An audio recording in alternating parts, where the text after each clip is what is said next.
Hola, buenos días. Soy la doctora Lisette Sarmiento. Soy especialista en endodoncia y soy invitada por parte de la Universidad Cuauhtémoc, plantel Querétaro, y le agradezco mucho al doctor Jesús que me tomó en consideración para dar esta práctica de actualización en endodoncia. Bueno, realmente es una recopilación de, de este año al menos, porque cada año se va actualizando todo el área de la salud en sí todas las áreas, pero esta actual de la endodoncia sí es cada vez se va actualizando más y les aseguro que el siguiente año ya va a haber otra actualización. Pero esto es en rasgos generales porque si indago a profundidad, pues sí es muy amplia la investigación. Bueno, yo lo quiero iniciar con esto. Este es un conferencista internacional, Yoko Kenji, no sé si lo conozcan, es de origen japonés y colombiano, tiene las dos nacionalidades. Algo que les quiero compartir por esta época del COVID, por cualquier cosa, que ustedes se sientan un poco, pues que más que nada los que están estudiando odontología, que sientan que no pueden o algo por la situación, porque obviamente nuestra carrera es teórico-práctico y ahorita nos estamos limitando en lo práctico.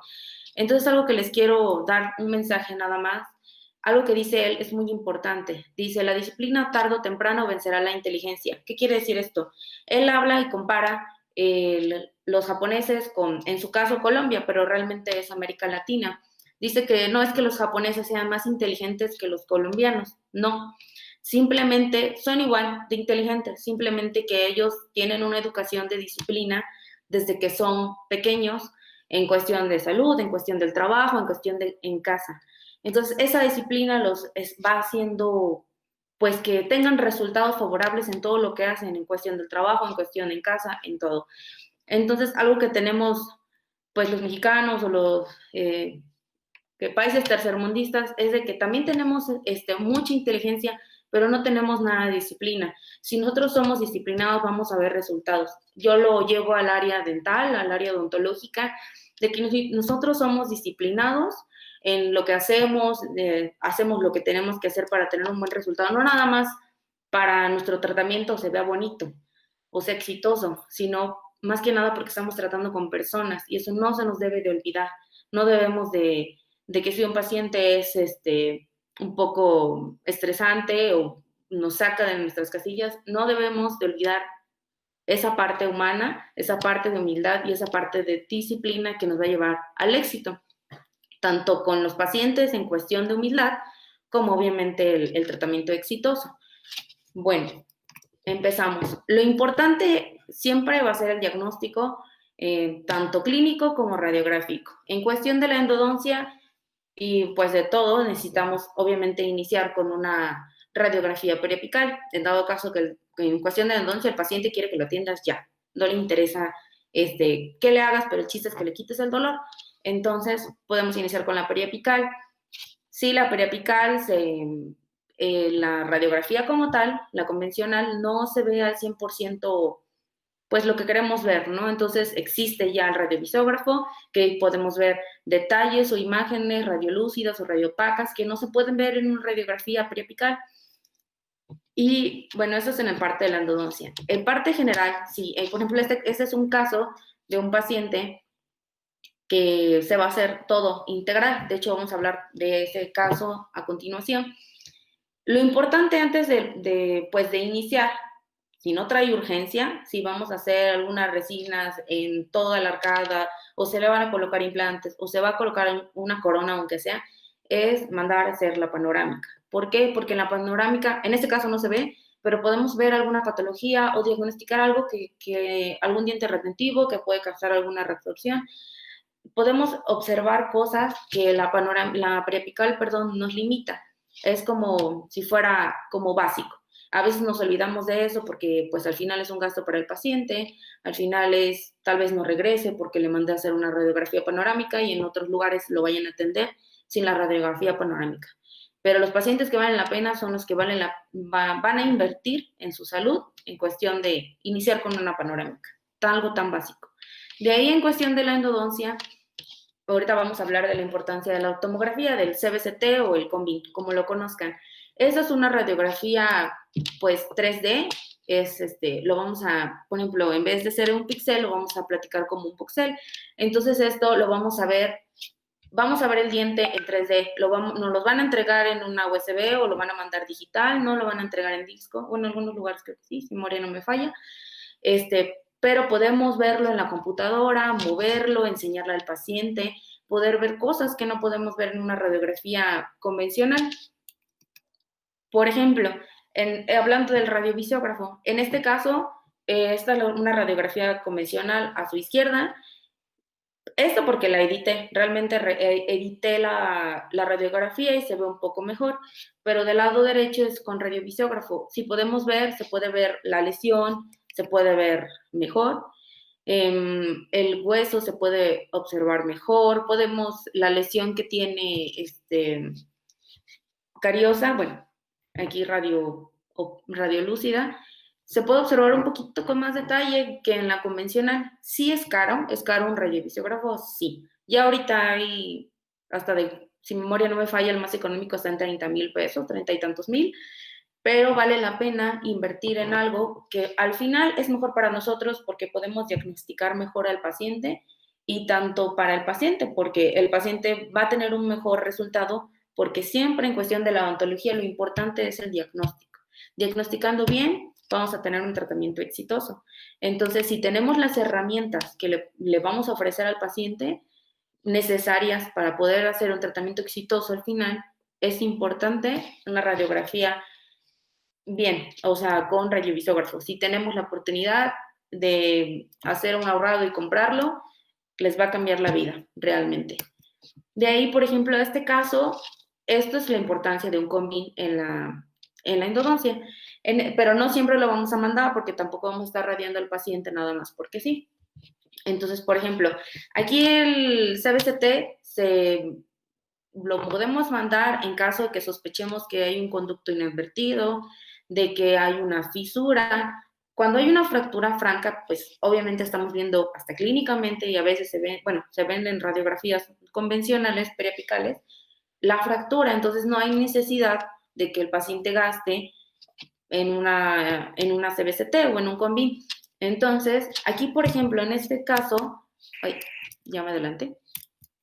En este caso, si observan el órgano dentario 14, se observa una lesión. Aquí le mandé a hacer por las siguientes razones. En este premolar, clínicamente empecé a quitar caries y todo porque es este paciente, de hecho, el de la panorámica, que podemos observar en la panorámica. Le iba a hacer la doctora Alexa, que es especialista en rehabilitación bucal, le iba a colocar, pues iba a rehabilitar los implantes, iba a hacer un tratamiento integral. Entonces me dijo, ¿sabes qué? Necesita la endodoncia del órgano dentario 14. Clínicamente entré, pero no observaba nada. Ya si observan, se ve una zona oscura, bueno, radiolúcida, y no encontraba la entrada de los conductos. Entonces no quise bajar más porque podía muchas posibilidades de fractura. Entonces mandé a hacer el combi y sí se observan los conductos. Al final no tengo radiografía final de ese tratamiento, pero se hizo el tratamiento.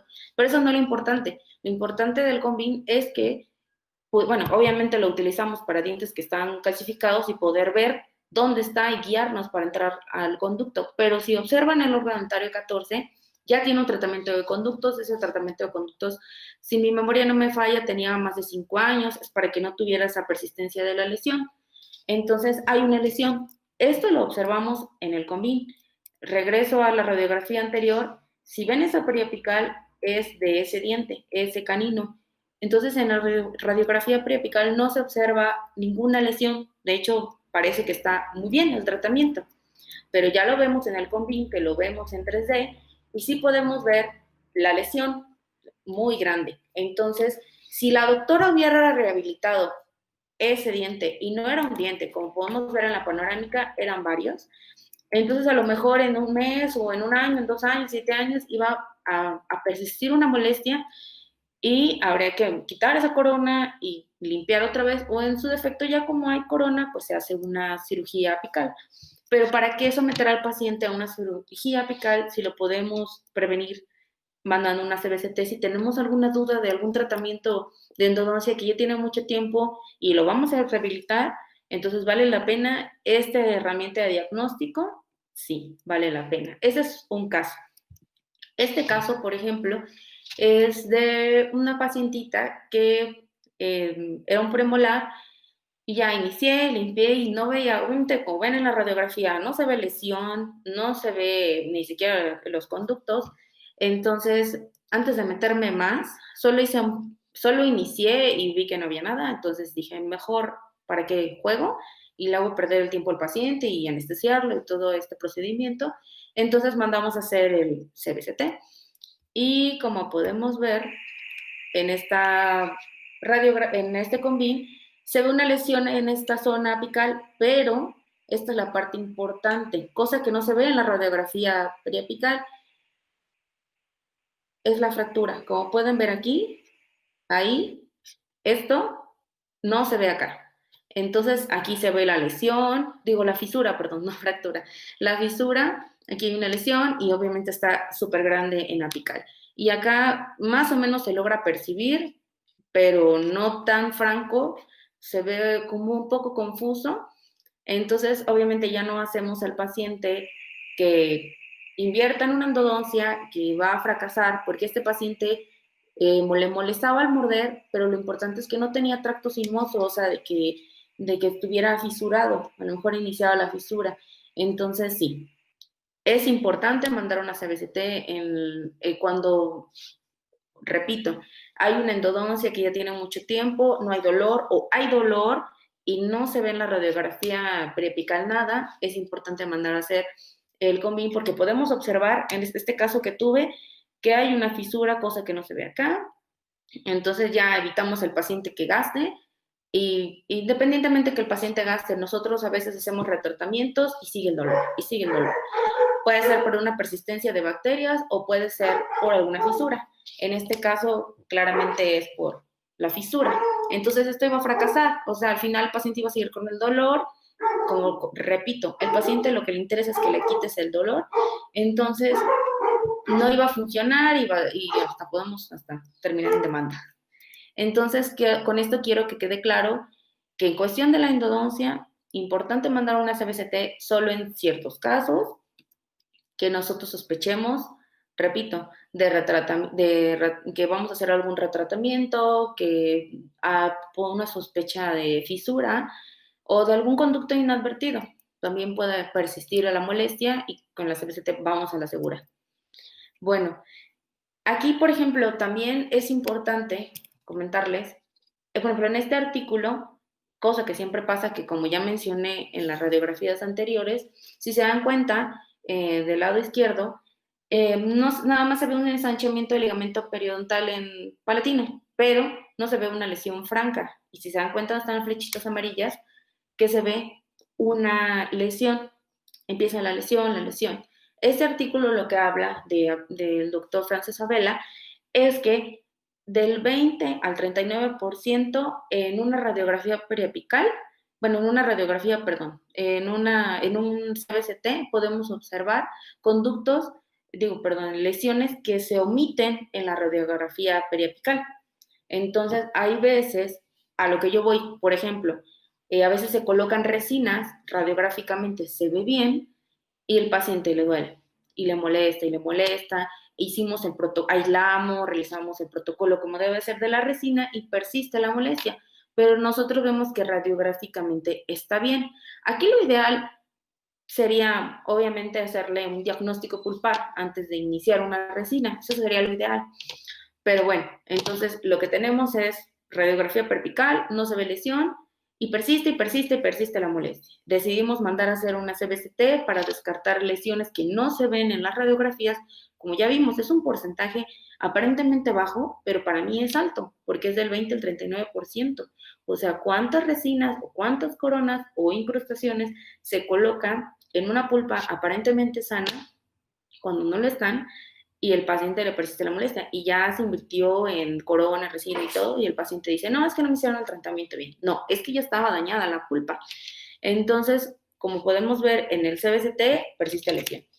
En este es otro artículo igual del doctor Francis Abela, perdón, es el mismo, Y aquí, por ejemplo, obviamente en la radiografía periapical podemos ver franco la caries prácticamente cerca de la pulpa, pero radiográficamente en apical no se ve mal. Mandaron a hacer la CBCT y se ve en las flechitas amarillas, se ve lesión, lesión, lesión. Entonces, obviamente, si ahí colocaban una resina, que no creo, o un biocerámico o protector pulpar, pues iba a persistir la molestia, ¿no? Porque hay una lesión. Entonces estuvo a lo mejor mucho tiempo también abierta esa cavidad. Entonces, por eso la importancia de una CBCT en endodoncia. Bueno, algo muy importante es el localizador de ápices. El localizador de ápices es primordial en la endodoncia, sí o sí. Entonces, aquí lo que quiero que enfatizar es, por ejemplo, muchos referidores, dicen, es que se ve corta la radiografía, pero si el endodoncista les comenta, sí, pero ahí me dio el localizador de ápices, es porque ahí está, ahí está el conducto. Aparentemente, como pueden ver en la imagen, o sea, en la flechita negra, hasta ahí llega la constricción apical, hasta ahí llega la resistencia, porque realmente el localizador se mide por resistencia y hasta ahí llega la resistencia del conducto. Si bajamos un poquito más si nos queremos basar en la radiografía normal, o sea, en longitud radiográfica, pues pudiéramos estar fuera y pudiera ese tratamiento fracasar. Entonces, lo ideal es basarnos en un localizador y si el endodoncista dice que hasta ahí llega el conducto, hasta ahí llega. Obviamente pudiera fallar, sí, pero es en muy bajos porcentajes. Bueno, en este artículo hacen sobre el localizador Morita, que es el que a mí me gusta. Según artículos, es el que tiene como menos fallas, pero todos son muy buenos. Por ejemplo, aquí habla sobre la importancia de entre más ancho sea el conducto, menos nos va ahora sí que localizar el conducto de nuestro localizador. Por ejemplo, aquí dice que a 0.9 del foramen apical no es viable el localizador apical, quiere decir, como por tercio medio no es viable. Entre más nos acercamos, según el Morita y según este artículo de Manuel Herrera, a 0.6 ya empieza a ser como más exacto la localización del conducto periapical. También puede ser entre 7 u 8, pero en sí es como 6. Entonces, a lo que yo voy es de que dependiendo también de la lima, dependiendo de cómo esté ancho el conducto, nos va a localizar. Y siempre donde está más estrecho, obviamente entre más amplio estamos localizando más amplio, no nos va a dar el localizador exacto. Obviamente tiene que llegar a la resistencia, que pues, es la constricción apical. Eso es lo que quiero comentarles. Por ejemplo, este es un claro ejemplo si pueden ver en el circulito hacia su derecha, se puede ver el puff, el famoso puff, que es la salida del cemento, ¿no? Entonces, si se da cuenta, aparentemente está corto, pero no, o sea, podemos ver claro con el puff que estamos donde debemos de estar, pero en la radiografía convencional, pues obviamente no logramos ver hasta dónde llega la entrada, pero obviamente nos enseñan en la licenciatura que tiene que estar a longitud radiográfica y no siempre es así. Podemos dejar corto mientras nuestro localizador eso nos marque. A veces hasta yo dudo. Dijo, se ve muy corto radiográficamente, pero ahí está el puff. Puse esa foto, esa imagen, porque es un claro ejemplo de que si estamos donde debemos estar. Obviamente no le iba a mandar a hacer al paciente una CBCT nada más para que ustedes vieran. Bueno, con fines prácticos tal vez. Pero eso es un ejemplo.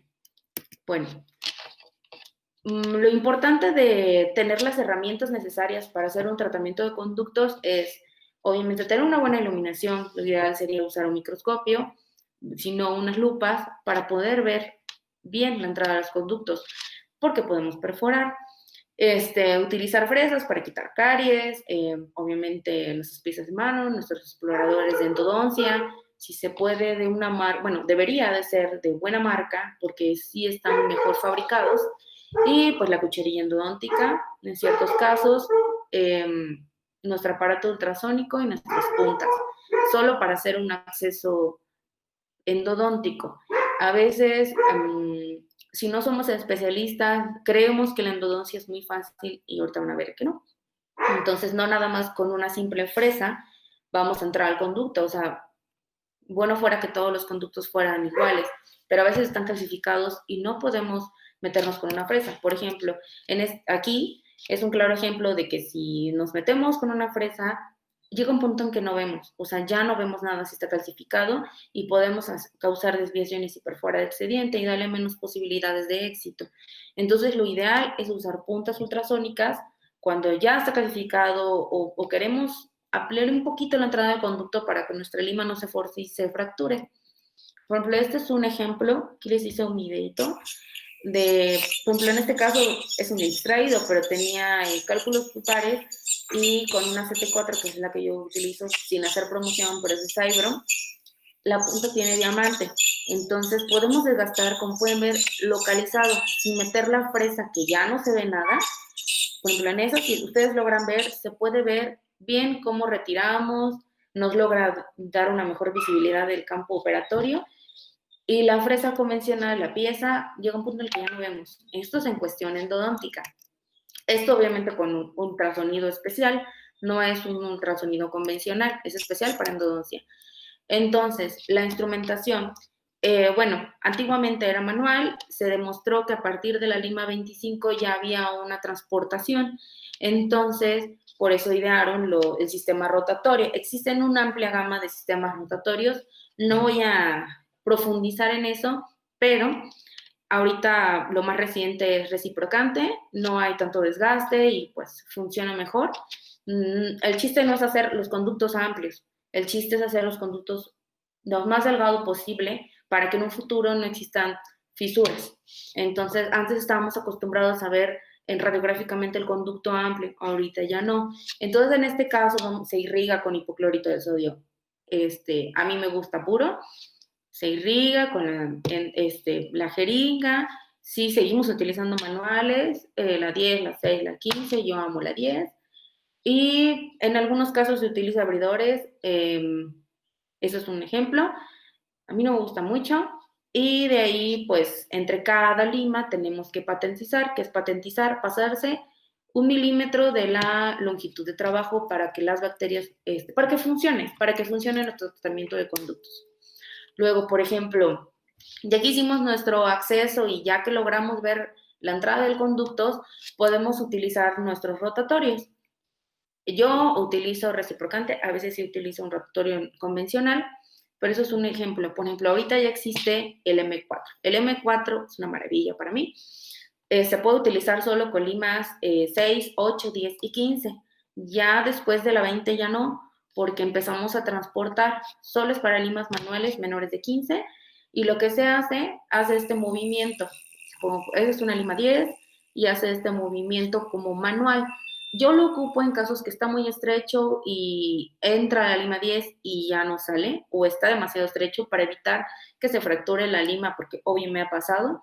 Entonces, solamente, como pueden ver en el video, abro el M4, lo coloco dentro de la lima, en este caso fue una lima 10, y empiezo a hacer el movimiento como si fuera manual, pero hace el trabajo y es más rápido, mejora la eficacia del tiempo y todo. Entonces, esto nos sirve para preparar el conducto, para abrirlo, poder ahora sí tomar bien nuestra localización de conductos con el localizador.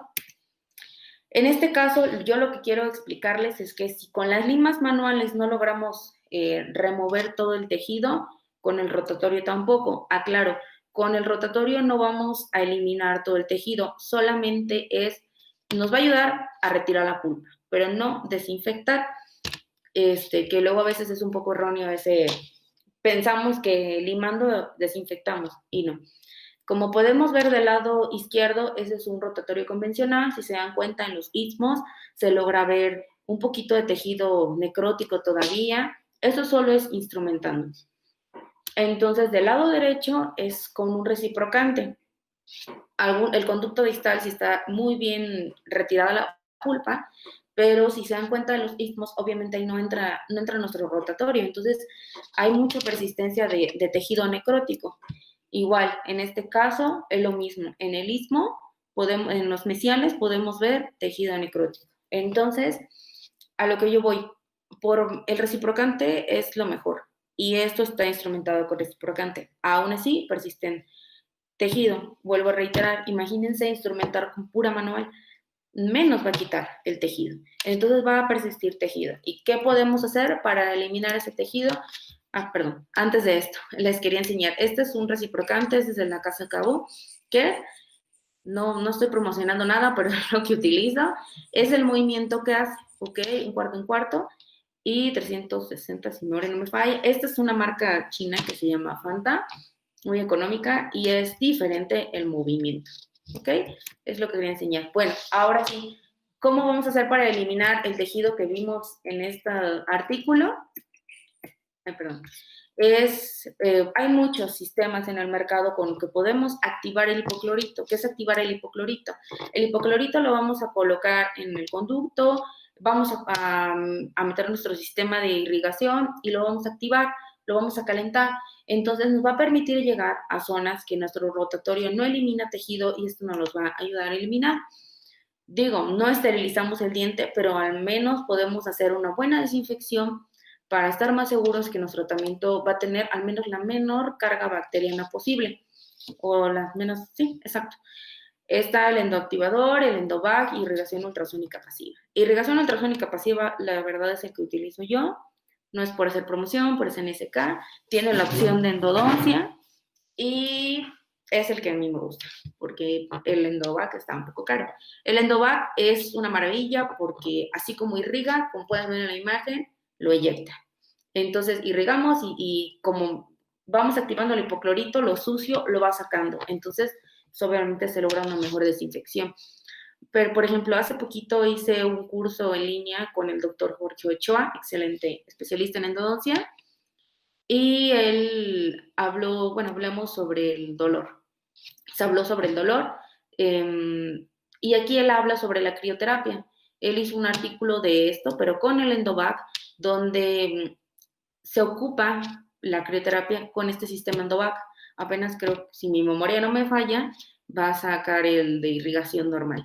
Pero tiene que ser 5 minutos de crioterapia con el Endovac. Entonces esto va a disminuir el dolor al paciente, más en una pulpitis irreversible. Es una maravilla, sí, pero sí está un poquito caro. Entonces, bueno, eso es otro tema, la crioterapia. Aquí, por ejemplo, en esta imagen podemos observar en los cortes del diente, por ejemplo, son diferentes tipos de biseles. No podemos llegar más allá, obviamente, de la constricción apical. Entonces, pues sí nos va a dar una desinfección, pero no va a activar el hipoclorito. En esta imagen de la derecha se puede ver los túbulos dentinarios y las bacterias que persisten. En este artículo compararon el endoactivador, el Endovac, irrigación ultrasónica pasiva, y pues según iban a 1 milímetro, a 3 milímetros, a 5 milímetros y a 8 milímetros de lápice, entonces se va viendo la desinfección gradual, ¿ok?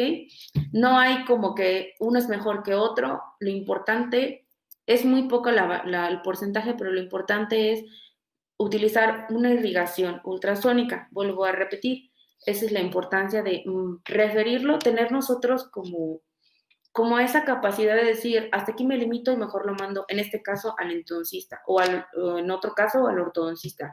Yo, la verdad, solo hago endodoncias, a veces limpiezas, pero me limito a algo que yo ya no conozco. Hasta una simple resina ya no coloco porque no sé, los rehabilitadores bucales ya como la colocan, ya existe mucha actualización y por eso es importante la desinfección y obviamente pues hay que invertir en el material para poder tener un tratamiento más exitoso y saber a dónde lo vamos a remitir.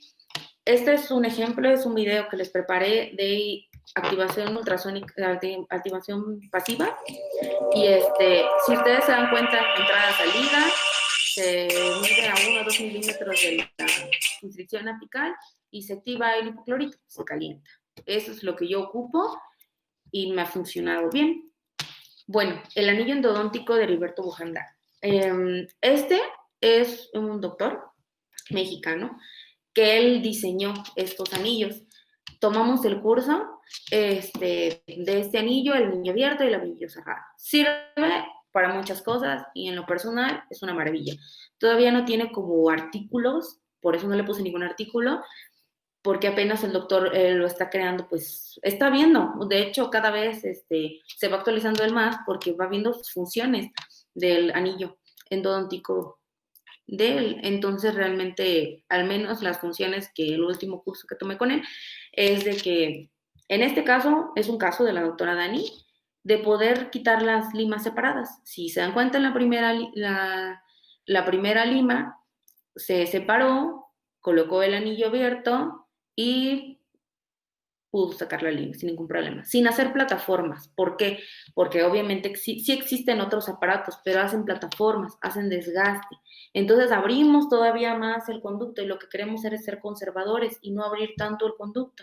Entonces, la maravilla de este anillo es que es el único que podemos meter el anillo y obviamente sí necesita mucha práctica, poder pasarlo y poder sacarlo. Es una maravilla, la verdad.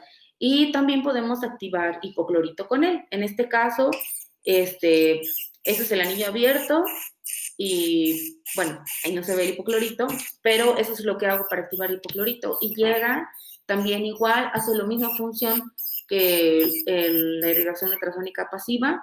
En lo personal sí he visto resultados muy favorables. También en conductos calcificados lo ocupo.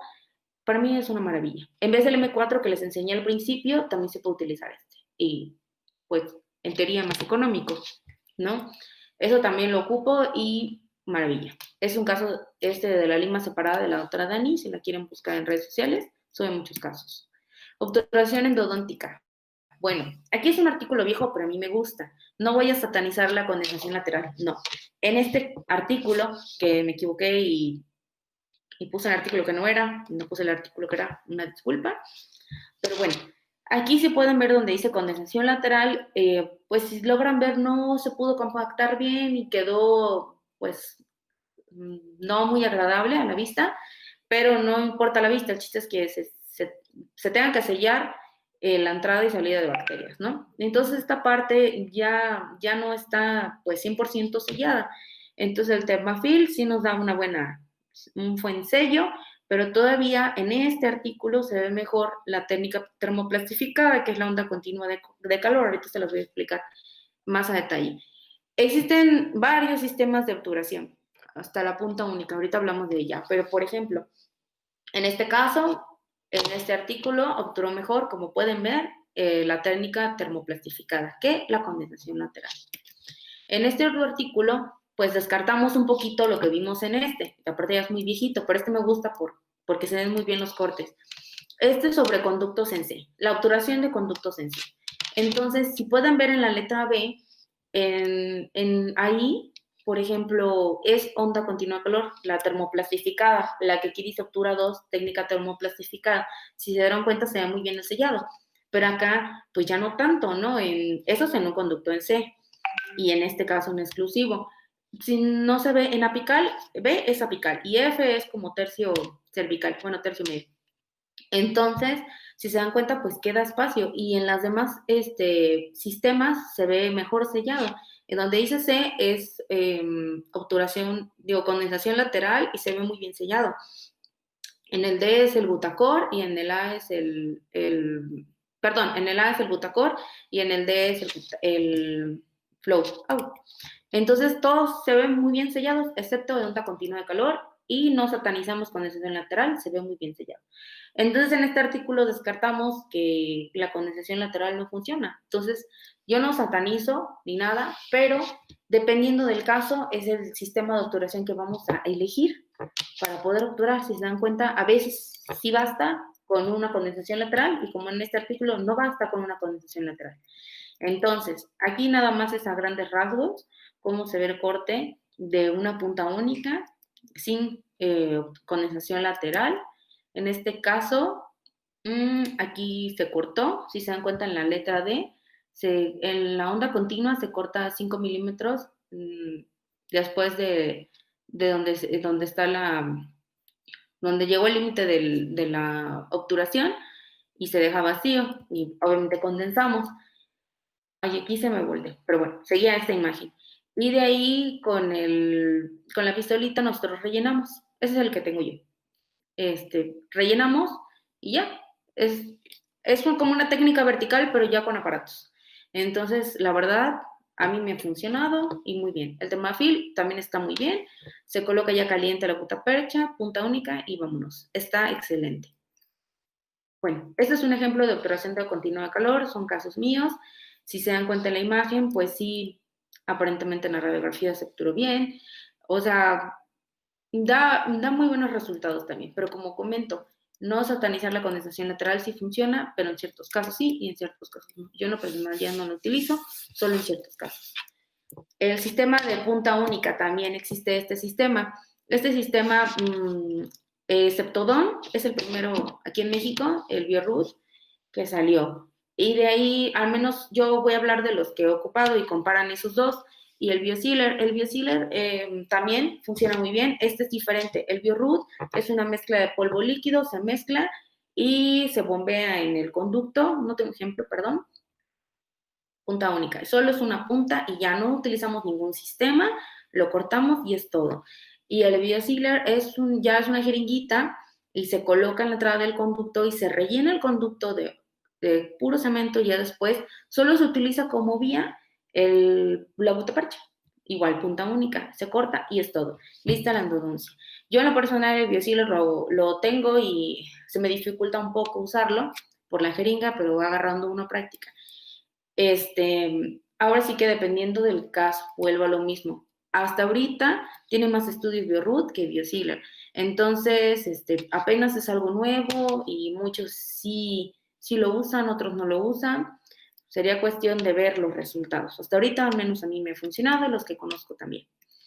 Bueno, ¿qué hacer si no funciona nuestro tratamiento de conductos? Algunos ya saben, otras personas no, pero a grandes rasgos, pues obviamente una pisectomía. Bueno, obviamente descartando una fisura. Si persiste el dolor o ya es un tratamiento que ya tiene una corona encima y tiene poquito que se la colocaron y persiste, pues realizar la cirugía. De ahí, bueno, esto es cómo colocar los biocerámicos, no el de punta única, sino como un recubrimiento pulpar indirecto o directo. Entonces, en este caso, estos se van a ocupar solo, en algún caso, dependiendo del caso, en traumatismos, que se da más en niños, en caries que nosotros estamos quitando caries y la caries fue muy profunda, pero el diente estaba vital. Entonces, si es un niño y no le queremos hacer la endodoncia, entonces podemos optar por el biocerámico. El biocerámico, ahorita existe el MTA que tienen más estudios que yo considero que son los que utilizo. Hay varias marcas, pero en lo personal el de Angelus y el Biodentin de Septodon es diferente al que les enseñé. Este es una cápsula, el Biodentin se coloca en un amalgamador o en un aparato que ya vende Biodentin, que lo mezcla como si fuera una amalgama, sale y lo compactamos. Igual el MTA, pero el blanco, porque el gris pigmenta el diente. Entonces, prácticamente tiene lo mismo, no, lo único que varía es en el óxido cálcico y el óxido de circonio y los líquidos. En el MTA es el líquido con el que viene es agua destilada y en el Biodentin contiene agua, cloro cálcico y un agente plastificante. Los dos funcionan bien, pero según este artículo, el Biodentin creó un puente dentinario y pues hasta ahorita pues es como lo más nuevo. Entonces, en casos, yo la verdad estoy en contra de hacer endodoncias en menores de edad, porque es muy agresivo y si está vital lo podemos colocar. Si no está vital, pues obviamente ya es un tratamiento de conductos, ¿no? Pero las dos son muy buenas opciones. Según en este artículo, el Biodentin tuvo un éxito del 92% y a comparación del MTA, de un 85%. Entonces, pues, realmente los dos a mí me han funcionado, yo ocupo los dos, me funcionan. Lo bueno del Biodentin, si lo vamos a ocupar en un diente, si lo vamos a colocar en toda la cámara pulpar, lo podemos colocar y es mejor el Biodentin porque es mucho material. Si lo queremos colocar en toda la cámara pulpar y queremos colocar el MTA, pues vamos a gastar mucho material y todavía nos va a faltar cubrir un poquito. Entonces, y el Biodentin lo podemos rellenar todo y dejarlo como una obturación temporal, todo el Biodentin, sin ponerle algo encima. El MTA no, sí hay que colocar algo encima. Esos son unos buenos, agentes para evitar endodoncias en dientes vitales en niños. La verdad que sí. Bueno, ¿qué hacer si el ápice está abierto? En este caso, si el ápice está abierto, pero está necrótico, podemos hacer una revascularización, que es una revascularización, como podemos ver en la imagen, esto salió favorable. Se aísla obviamente el conducto, provocamos el sangrado, como vemos en la imagen, se llena otra vez el conducto de sangre, se coloca un biocerámico, se sella y aquí siguieron con Combin, siguieron la revascularización y si se dan cuenta, la radiografía inicial está abierta y la radiografía final, perdón, ya está cerrado y se provocó el cerrado del ápice estando necrótico. Sí se puede, pero el paciente no se tiene que perder, el paciente tiene que ser constante de ir a sus citas porque si se pierde, pues obviamente esto va a fracasar, ¿no? De ahí, sí, discúlpenme, sí, en este caso, si no por tiempos o porque el paciente quiere el resultado rápido, vemos que es un paciente que, pues, que pues no va a cooperar en cuestión de que va a regresar a sus consultas y queremos el tratamiento ya, podemos colocar un tapón apical. El tapón apical puede ser de MTA o como ya vimos, o de Biodentin. Y se coloca el tapón apical con porta MTA, se coloca y se puede rellenar todo el conducto de lo mismo, del Biodentin o de un biocerámico, o como vimos en la imagen, solo el tapón y lo rellenamos de gutapercha líquida y listo. Y queda terminado el tratamiento. Bueno, aquí es algo muy importante. ¿Qué es mejor? ¿Utilizar algodón o teflón como obturación posendodóntica? Puede ser entre citas o terminando el tratamiento. Ajá. En este caso, a grandes rasgos, porque ya se nos está acabando el tiempo, aquí es una comparación en molares primarios de colocar un teflón y contra algodón. En pocas palabras, el teflón lo que hace es minimizó la carga bacteriana que el algodón con una restauración temporal que nosotros naturalmente ponemos Previsit. Aquí en este artículo pueden ver en la imagen izquierda las bacterias que se realizaban en este artículo a los 7 días y del lado derecho pues no existen las mismas bacterias, perdón, que del teflón con el algodón. Entonces, si esto lo vemos en este artículo, obviamente lo vemos en boca. ¿Ok? Aquí también dice a los 7 días toda la carga bacteriana que había y comparado con el teflón, pues casi nula prácticamente. Entonces, igual, aquí, por ejemplo, aquí son cortes del lado izquierdo, como pueden observar, es solo algodón y del lado derecho teflón. Entonces, si se dan cuenta, se ve mejor sellado el teflón que el algodón. El algodón tiene filtración sí o sí, aparte deja muchas hebras y por más que lo esterilicemos y lo coloquemos va a haber una filtración. Okay. Las diferencias es que el algodón es fibroso, como les dije, promueve el crecimiento bacteriano, deja hebras, lo bueno es que es orgánico, para evitar la contaminación. Pero el teflón es inerte, no promueve el crecimiento bacteriano, le pones agua y no, o sea, es impermeable, por así decirlo, hidrofóbico, perdón. Lo malo es que es inorgánico, no es poroso y es súper fácil de manipular. En este caso, ¿cómo colocarlo?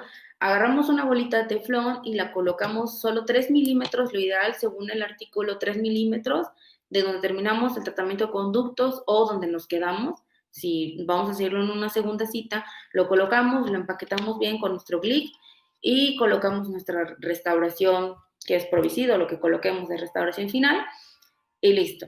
Entonces ya cuando el doctor que venga a retirar ¿cómo se llama?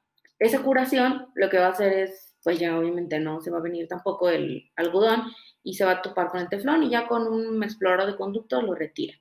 Bueno, profundidad mínima 3.5 milímetros para evitar fugas, como les comenté, 3 a 3.5. Vamos a evitar las filtraciones y contaminación. El algodón ya hay una contaminación, como vimos en el artículo, a partir de los 7 días y pues ya, descubrieron que pequeñas cantidades de algodón pueden reducir la cantidad de sellado. Entonces, lo ideal ya en la actualidad no es usar algodón, sino el teflón. Bueno, algo que les quiero decir, lo pueden comprar en la ferretera, lo pueden meter a esterilizar en una bolsita, se puede, no se derrite, no pasa nada. En su defecto, desinfectarlo con hipoclorito de sodio. ¿Cuál es la importancia de la magnificación? Se supone que lo ideal para la endodoncia es tener un microscopio. Es una inversión, sí, pero vale la pena. Y de ahí, si no, podemos utilizar lupas. ¿Por qué? porque podemos encontrar conductos inadvertidos en los conductos. Al final, yo no, lo único que quiero recalcar es de que la importancia de una endodoncia no es tan simple, es difícil, es mucha paciencia, el chiste es que el paciente se vaya contento sin dolor y que nosotros como referidores entendamos que si el endodoncista dice que así es, obviamente si tenemos una duda podemos tener una segunda opción, pero con eso quiero que se lleven a casa que no toda la longitud radiográfica es real, que también, que para eso existen los localizadores, la importancia de nosotros invertir en un microscopio o en unas lupas, aunque no seas especialista en endodoncia, necesitas unas lupas. Yo observé una resina con lupas y se ve muchísimo mejor. Podemos observar cosas que no observábamos antes. Una simple resina. ¿Vale la pena la inversión? Sí. Ya existen muchas marcas, más económicas, más caras, pero si están sus posibilidades, hagan un ahorro e inviertan en unas lupas. Bueno, al final, yo lo que quiero agradecer es a la Universidad Cuauhtémoc por esta invitación. Yo les agradezco mucho que me abran las puertas de su casa y les quiero dejar este mensaje. Tú eliges hacia dónde y tú decides hasta cuándo, porque tu camino es asunto exclusivamente suyo. Jorge Bucay, perdón. Lo que yo quiero decir es de que aquí al final tú vas a decidir lo que quieras hacer con tu vida. En el área odontológica, si tú quieres ser una especial, si no quieres, pero te quieres actualizar para darle un mejor, tú dándole un mejor atención a tu paciente en cuestión de tus conocimientos. No todo es práctico, también son conocimientos para poderlos llevar a la práctica.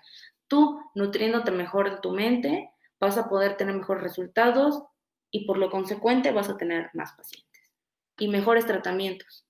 Entonces, yo les invito a que si tienen alguna duda nos puedan preguntar. Si no, si quieren algún artículo que de los que coloqué o algo más que quieran saber, me pueden buscar en mis redes sociales o mandarme un correo a este personal. Y si tienen alguna pregunta, las voy a leer.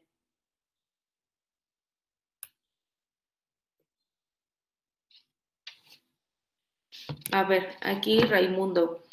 ¿Cuál es el protocolo de activación por clorito con ultrasonido según el artículo del doctor Lucas Van der Luis? Pues se supone que activas, bueno, colocas el hipoclorito, lo activas 3 por 20 segundos, o sea, 3 veces activas 20 segundos. En SK, bueno, colocas 1 o 2 de velocidad en la endodoncia, activas, dejas, lavas, si no tienes si es en la activación, dejas otros 20 segundos, lavas, dejas otros 20 segundos, lavas, dejas 3 por 20 segundos de hipoclorito. Marta, Verónica, hola, me encantó. ¿Podrías decir algunas marcas? Muchas gracias, Marta. Algunas marcas de localizadores. Sí, está Morita, está Cyber también es muy bueno. El de Dentsply también la verdad son muy buenos. También está el de, acaba de salir uno que está económico. Ay, pero no me acuerdo cómo se llama. El de, se me olvidó. El de que es como que tiene como una imagen de un pájaro carpintero, pero de Woodpecker. Ese no lo he usado y está muy económico, pero alguna colega lo compró y le funcionó muy bien. O sea, lo importante de los artículos es de que te dicen, hay algunos que los puedes utilizar con sangre, con saliva, y aún así te ayuda con la localización de conductos. Pero la verdad, es agarrarle la mañana a tu localizador, porque aunque sea el mejor del mundo, el chiste es entender el localizador. Pero el de Dentsply, el de CaboCare y el Morita son muy buenos. El Morita es excelente. Raimundo, ¿por qué motivo son cada 20 segundos la activación? Porque al final se activa el hipoclorito para poder llegar a la desinfección de, por ejemplo, de istmos o de tejido que no pudimos retirar. Entonces, es para calentarlo y poder desinfectar bien, porque si nada más lo metemos, porque también no queremos extruir, así que si lo calentamos más, también puede haber un problema periapical. Erika Luna, ¿cómo se coloca el teflón? Ok, dependiendo de lo amplio de tu conducto, por ejemplo, en un molar, colocas de 1, 2, 3 milímetros, más o menos lo calculas, lo haces bolita y con tu glick, a mí me gusta con glick, pero con un glick lo empujas y hace cuenta que lo haces bolita y lo colocas con unas pinzas en la entrada de conducto y lo vas empujando con tu glick que tú vas a sentir cómo se adhiere a las paredes. Ya cuando sientes que se adhiere, ya está bien, ¿cómo se llama? Bien, adherido. Entonces ya, esa es tu colocación como tal. No es un poco, al principio complejo, pero no, con el glick no se viene. O sea, lo puedes empaquetar bien. La doctora Yuri, en ápices abiertos necróticos, ¿cuánto tiempo es la vigilancia? ¿Cada cuánto se cita al paciente? Ok, dependiendo del caso, hay muchos artículos sobre eso y cada doctor piensa diferente y es como también clínicamente funcione. Yo en lo personal, dependiendo del caso, hay muchos artículos y uno toma en cuenta lo que uno cree que le va a funcionar o lo lleva a la práctica. Yo he hecho varias cosas. Yo los he terminado en una cita necróticos, activo mi hipoclorito, todo bien y me ha funcionado. Me han funcionado, la lesión desaparece. Pero cuando tienen tracto sinoso, yo en lo personal dejo una semana hidróxido de calcio y a veces, pero activo hipoclorito antes de colocar el hidróxido de calcio y me ha funcionado bien. O sea, y ya al menos ya puedo obturar la siguiente cita y sin ningún problema. Solo dejo una semana hidróxido de calcio, sinceramente, y lo hago puro, porque ya lo venden mezclado. Ok, le agradezco mucho de nuevo a la Universidad Cuauhtémoc y al doctor Jesús. Les espero que les haya gustado una recopilación general de endodoncia. Si tienen alguna duda, pueden buscarme. Les agradezco mucho por su tiempo y por su atención. Muchas gracias.